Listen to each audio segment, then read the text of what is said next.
best piece of advice is something which I actually gave to somebody else a while ago, and it's to do with. Well, actually, there's two bits of advice, but they are related. Okay, my dad used to have a saying, which I actually sort of we're actually putting a big sign up a big mural up in the factory, which is persistence is omnipotent. I.e., it doesn't matter how it's a phrase from a president called Calvin Coolidge. It's basically what it's saying. You can be really intelligent, that's great, but you can still fail. You can have the best education in the world, you can still fail. But if you work really, really hard on something, then chances are you're going to be okay. You're going to make it. Okay.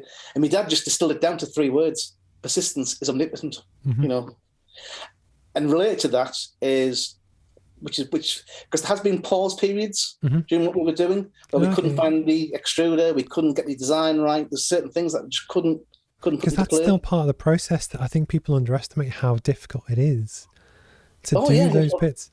Yeah, not as much now these days because we found the solutions to most of the problems. And the advice I sort of gave was, and it's very, very valid, is always rest, never stop. Nothing wrong with stopping and thinking about it and having a bit of a rest when you hit the buffer. Have the weekend off. Go and do something else, go and do something with the family, just get your mind away from it, because your mind's always working on that problem, even though you're not conscious of your mind working on that problem, and it'll take care of itself, So, yeah, always rest, never stop. No, that's very cool.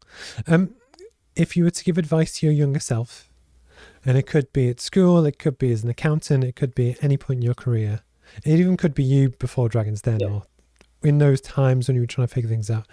If you were to give advice to your younger self, what would it be?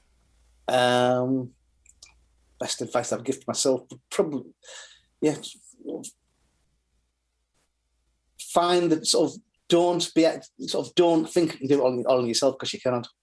And I've been guilty of that, if I'm being honest about it. So we could have got the product to market earlier, but I had to understand everything to do with the process.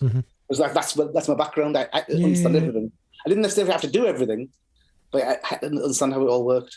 I didn't understand extrusion. I didn't understand recycling, and I didn't let people run with that enough. Which I've been able to. I'm getting better at it. I'm still not perfect at it, but I'm better than I was at it. But the thing is, Sarah Blakely that invented Spanx, that she, she's a billionairess now. But when she started to go into it, she was a brilliant salesperson, but she knew nothing about making women's clothes.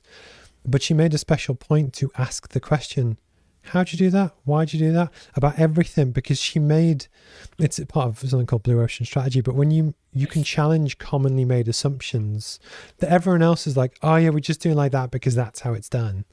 Yeah. If you really want to pivot and figure out how to do things better, it's good to take the time and do that kind of thing. I always try and outsource expertise where I can, and I still want to know enough to be dangerous, as one of my former bosses would be called. But then just let them do it.